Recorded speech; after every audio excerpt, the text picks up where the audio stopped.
Welcome to the Heart-Led Business Show, where compassion meets commerce and leaders lead with love. Join your host, Tom Jacobs, as he delves into the insightful conversations with visionary business leaders who defy the status quo, putting humanity first and profit second.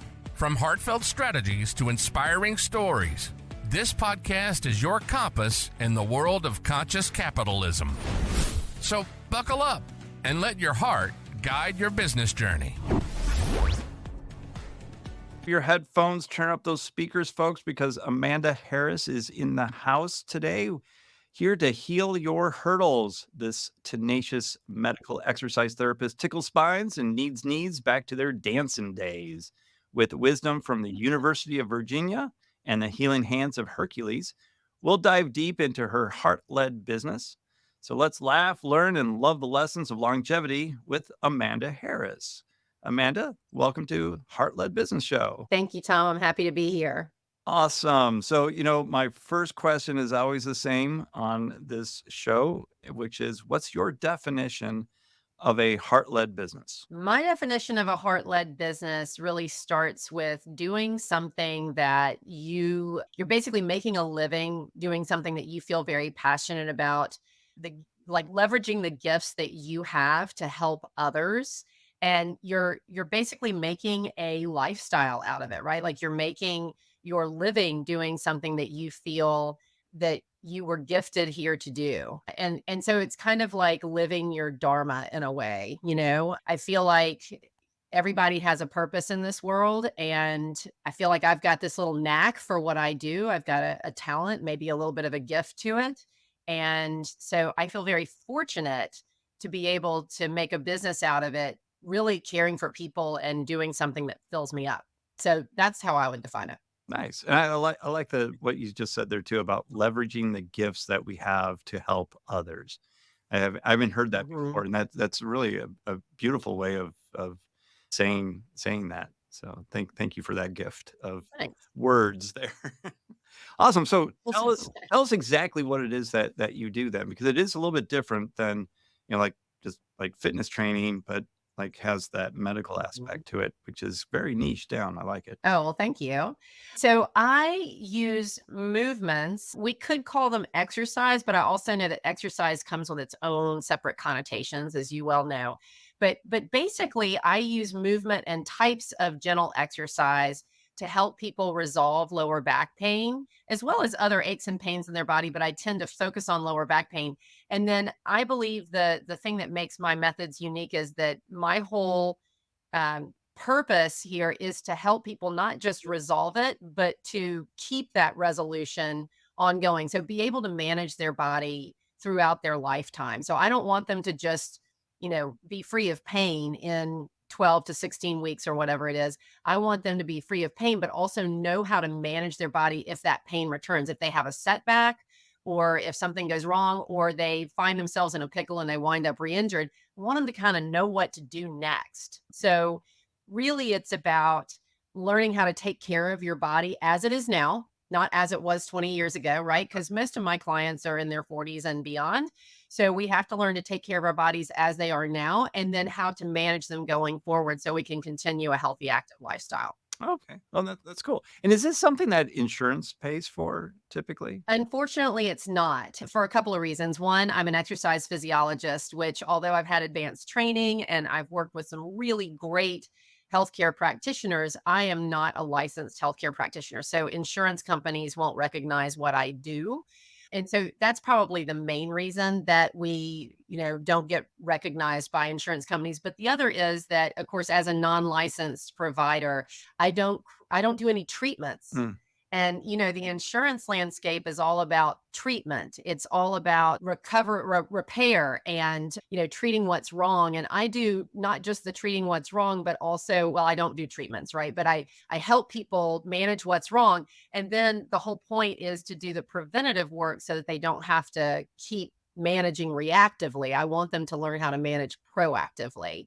So as you know, insurance companies aren't going to deal with proactive management of anything, just like your car insurance company isn't going to pay for your oil changes, but Right. but it is necessary if we want to continue to live a healthy life. So yeah, so unfortunately, it's all fee based. Yeah. But I'll say fortunately because it's less headache on me. I the claims Anyway, process yeah. alone, you'd need another full-time Mm. employee just to manage that, Or maybe 2. or 2. Yeah, my colleagues in PT say I'd have to hire 2 full-time employees to handle the insurance claims, so I'm kinda glad I don't Yeah. deal with that.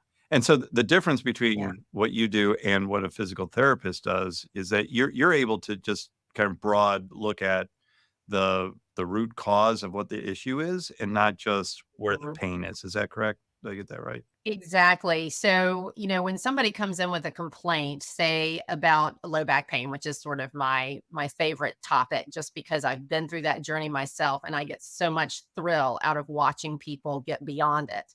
If somebody comes in with a complaint of low back pain, what most insurance-based practitioners have to do, so they have to do it by the way, Mm, is they zero in on the back.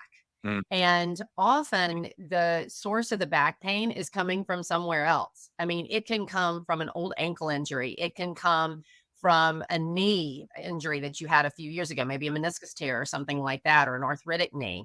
It can come from all over the place in the body. And so part of the solution is in figuring out where the source of the problem is and dealing with that source, like actually, attending to that source and not just the place of complaint, right? So that is a big differentiation between what I do and what physical therapy do. And I will acknowledge that I do have colleagues in physical therapy that do consider the entire body. The other big differentiator is that I don't see people who are in acute pain.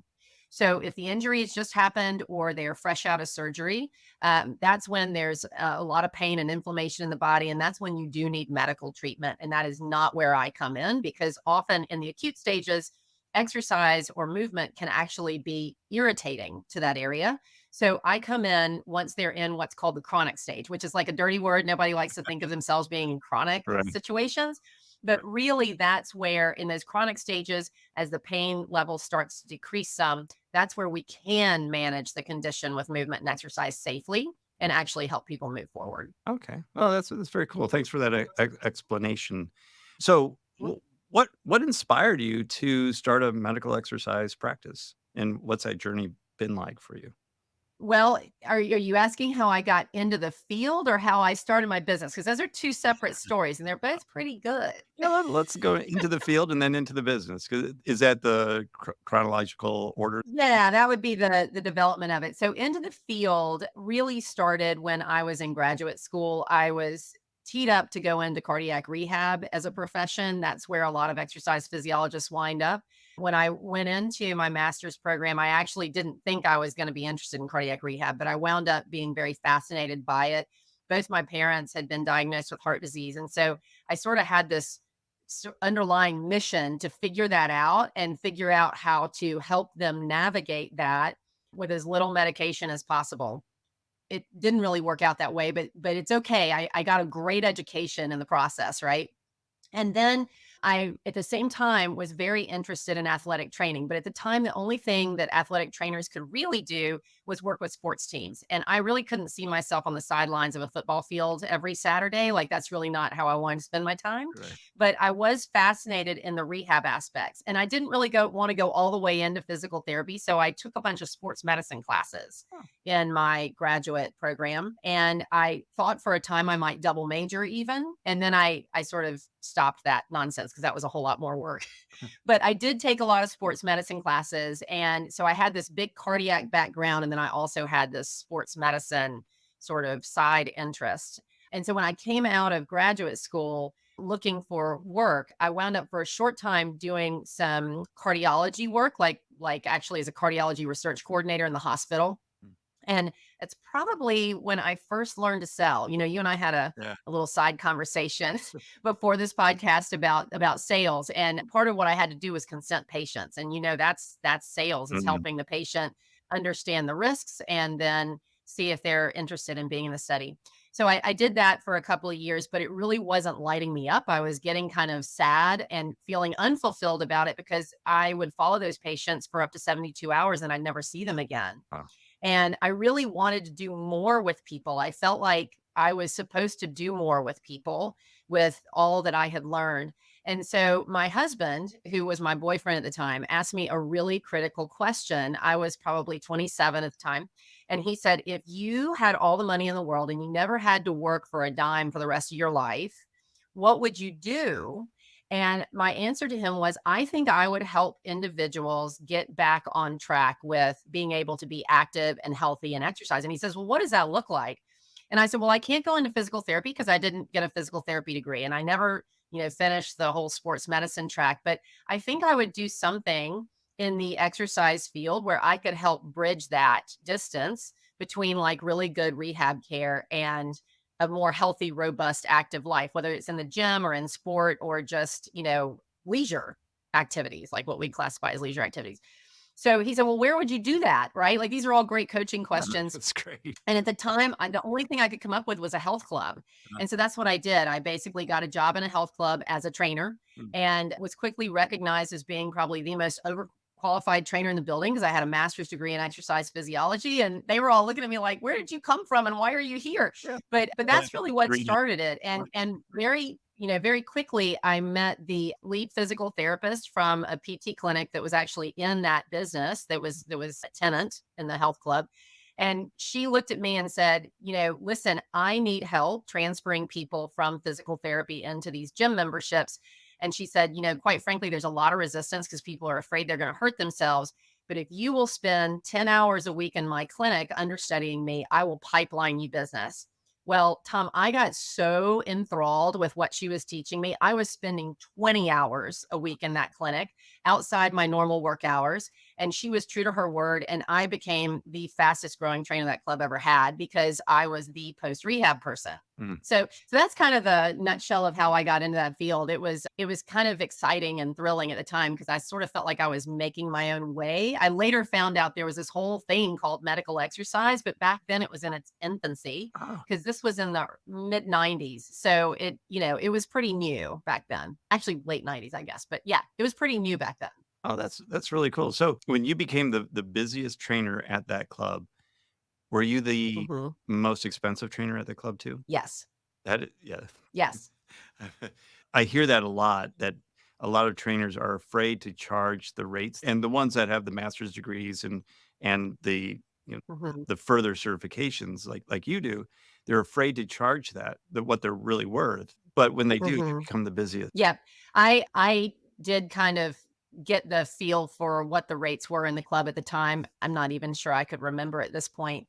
I remember the then fitness director looking at me and saying, well, this is what most of our trainers charge. This is the one who's been here the longest and she charges this. She's the most popular. What do you want to charge? And I think I chose something that was like $15 to $20 an hour more than what she charged. And I remember he leaned back in his chair and looked at me and he said, are you sure about that? And I said, I think I can get it. I think I'm worth it. I think I can get it. And he was like, well, go, and I did get it.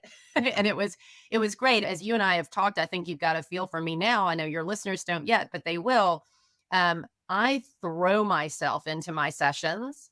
I want people to come out of every session feeling like they got a whole lot more value than they paid for. Like I want them to feel amazing at the end of every session.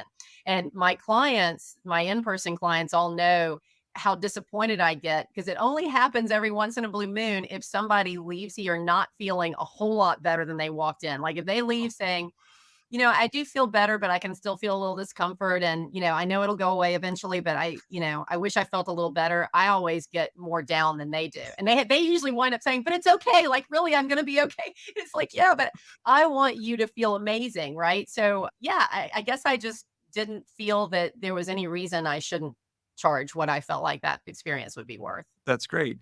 So, a lot of heart-led business owners have trouble with the charging, but you don't. Mhm. So, what's the difference, do you think? Well, that's a really good question. Well, I guess I can point to a few things. One is that I grew up the daughter of a dual entrepreneur couple. Oh, wow. My parents owned a radio station. And my dad, being the owner of the radio station and also having worked his way up. I mean, he grew up a poor farm boy in Tennessee. So he was a self-made man. And so he was he wasn't just the owner, he was technically the head of advertising, right? So he was always in sales. And so I guess I grew up in an environment where a lot of times talk around the dinner table was about sales and big clients and creating value. My it was often said about my dad that he could sell ice to the Eskimos, but he was a man of great integrity, and so he never would have done that. Like I think about that now and I think, no, he never would have done that. But I can remember that he was always trying to do right by his clients. Like if they bought advertising from him, he was trying to find the best spots, the best impact for what they were looking for. And so he worked very closely with his sales team and his production team to make sure that happened so that he could keep those relationships going. And he was the kind of guy that could walk into the post office and everybody knew him and liked him because he did right by people. So I guess I sort of grew up in that sort of environment of you do right by people, you take care of people, but you charge what you're worth. Yeah. And I guess I just always felt that way, that what I was providing was worth it. And you're right, I hear a lot about that, and even in the medical exercise space, there's a lot of chatter around that. I've talked to the founder of the Medical Exercise Training Institute about, how do we get professionals charging what they're worth? I don't know how else to say it other than I just feel like I've always had an idea that this is what my service is worth and this is what I charge. So Yeah. I I'm think with it you. I think it's about my environment. I think Yeah. it's who I've spent time around, really, Yeah. you know? Absolutely. Yeah. I think that's Mhm, absolutely true. The average of the 5 closest around you, right? mhm. And a lot of, heart-led people, Yeah. nurturers, and so we're around a lot of other nurturers who unfortunately don't always charge what they're worth. Well, it's interesting you say that because part of what I did when I opened my own business is I won't even say that I meant to do it. I surrounded myself with people who were really good at what they did, physical therapists, physicians, body workers. They were really the best ones I could find in my area. And of course, they were entrepreneurs too. They were practice owners, clinic owners, or the top echelon of their practice or whatever it was. And so I was inadvertently, well, I was doing it on purpose to grow my business, but in the meanwhile, I made acquaintances and friends with these people who were all of that mind, right? I'm providing a premium service. I really want to take care of people. I really didn't network with people that didn't feel that way. So I wound up surrounding myself with people who like me had a real passion for helping others and weren't afraid to charge for it. And believe me when I say, I mean, I don't think any of us charge outlandish prices. I think we're at the top because we provide the best service and we charge for it. Yeah. So, And people are getting the yeah. value out of what you provide. Yeah. Yeah. Cool. Yeah. So what kind of surprises have come about from being more heart-led than profit-led in your career? I think you shared a story when we first met about your health club sales or the new program at the health club as well. You wanna share that story? Yeah, it certainly could be. So when I was in this health club business, I was very fortunate that the owner kind of took a shine to me early on. He saw something in me that he wanted to nurture and grow. And so I kind of climbed up the ladder of that organization relatively quickly until I was a vice president. But before I became a vice president, the owner came to me and he said he was interested in creating a medical referral program. And he wanted me to head it up and to basically create it. So I made this very intricate proposal, like really involved proposal. And it was basically the precursor to the business that I have now. And it was of course requiring people to have a certain level of education in post rehab and basically allied health. Like you have to really understand how the body works, and you have to understand how tissue heals and all those things, and you have to understand, like exactly what goes on in multiple surgeries, joint replacements, and Yeah. arthroscopies and all that stuff, to be able to care for these people that would be coming into this medical referral program.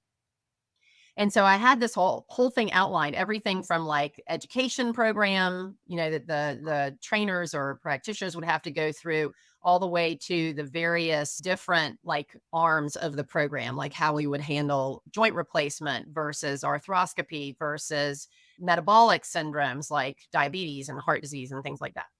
And I shared it with him and he looked at it and he said, this is clearly the work of somebody who has a master's degree in exercise physiology. And I said, thank you. Like I thought it was a compliment. I was probably in my early 30s at this point. And he said, he closed it and he looked at me and he squared off on me and he said, nobody wants what you have to sell. Ugh. He said, nobody wants this and nobody's going to ever pay for this. So he goes, here's what you're going to do. And he said, I'm going to create this program for you. And this is how you're going to run it. And he said, this program is going to cost $1 a day. Mm. They're going to pay for it for a month at a time. And we have a circuit that's being relatively underutilized. That's a circuit of selectorized equipment, like what your listeners might think of as Nautilus equipment if they've ever been in a gym, right? Like, so he had an unused circuit and he wanted to put a trainer who I trained up over a weekend up there to man that circuit and basically do what I came to call exercise by omission. And so what that meant was that if they had any sort of issue, like if they had a knee problem or a shoulder problem, you just omitted any exercises that would aggravate the knee or the shoulder.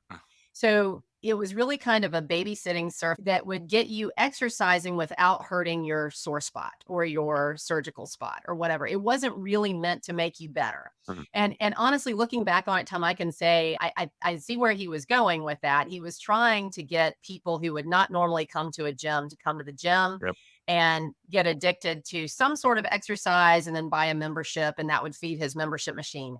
And you know what? It did. Yeah. I did wind up heading it up because I didn't have enough hubris to think that I knew better than he did. I just figured I was going to have to do this. And so I did it. And I did it for a number of years. And I helped other club owners put it into their clubs and the whole thing, feeling not good about any of it, right? Because I knew what it really was. I knew it was a membership feeder program and it wasn't really a medical exercise program. He called it medical fitness, thank goodness. So I can now leave that away. But, it still is, to my knowledge, a very popular program in that gym. And it still is a very good membership feeder program. But are people actually getting better from it?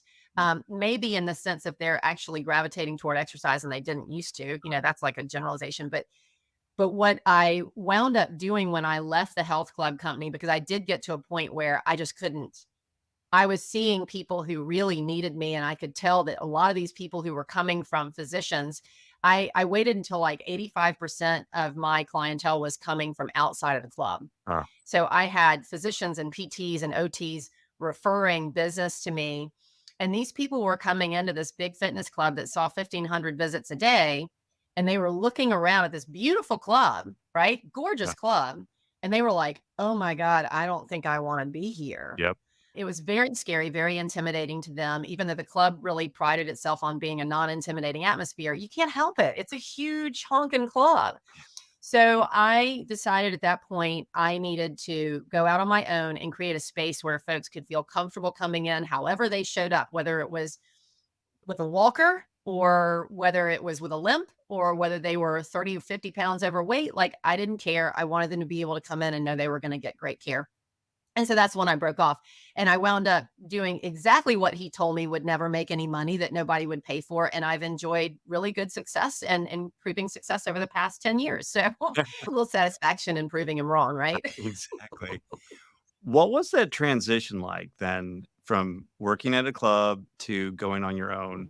Was it instant success, easy street, or were there a few bumps along the road? It took some time to build back up. Like I said, I waited until about 85% of my business was coming from outside the club. And when I left, I want to say 95% of my clientele came with me, even the ones that still belong to the club. And I still have clients that belong to that club. And there's no harm, no foul there. I still speak of the club very highly because it's a good club. I created, like a different space. And yeah, it took some time for it to get really busy, like to transition into a busy day, a busy week. But I want to say by the second month, I was exceeding the salary I was making at that club. And I left as a vice president. Yeah. So I was making a lot of money as a well, I won't say a lot of money, it's all relative, right? But I was making very good money as a vice president of fitness and wellness for that whole club company. And by my second month, I was making more in my own business. So the transition in that sense was smooth.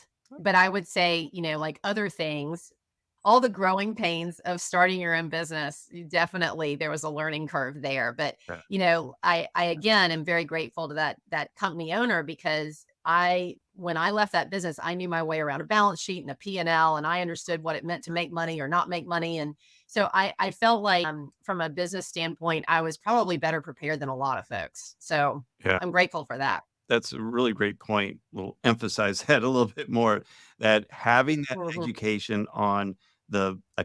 accounting, the business side of owning a business should not be neglected, even though we're heart-led business owners. It absolutely should be Oh, there.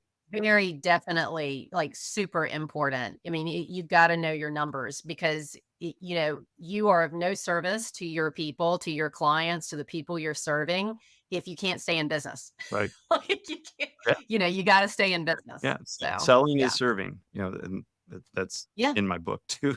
Like, I use that quote. yeah, Is that's so true. So, Amanda, we've yeah. come to our time here, but it's been a great conversation so far. It's so fascinating, your backstory and where you've come from and where you're at now. How can people get a hold of you? Well, my website is reconnect.com. That's RE-KINECT.com. And then I also have a great free live online workshop that I offer quarterly to anybody who is interested in resolving their low back pain with movement and exercise. I think you've got the URL for that you're going to share with your listeners as well. And then I'm also on YouTube. I have a YouTube channel. I put out at least bi-weekly content, but I try to get something out there every week. So lots and lots of exercise instructional videos, as well as educational videos on where pain comes from and why it happens, and all sorts of different topics like that around basically how you can heal your body through movement and exercise. So definitely check me out on YouTube as well. And then I think you also have my Facebook and Instagram handles too, right? Yeah, we'll link all that into the show notes and into the Great. comment section or the description on YouTube. So make sure you Okay. check that out. Make sure you're checking out what Amanda is doing and the amazing work that she's doing as well. And to our amazing audience, please do what other smart and considerate listeners do and give us a rating and review. It really helps spread the word about the podcast and get the ears of other heart-led business owners onto the show and help them if they are struggling in business as well, being a heart-led business. So until next time, thanks for stopping by, and lead with your heart. You've been listening to the Heart-Led Business Show, hosted by Tom Jacobs. Join us next time for another inspiring journey into the heart of business.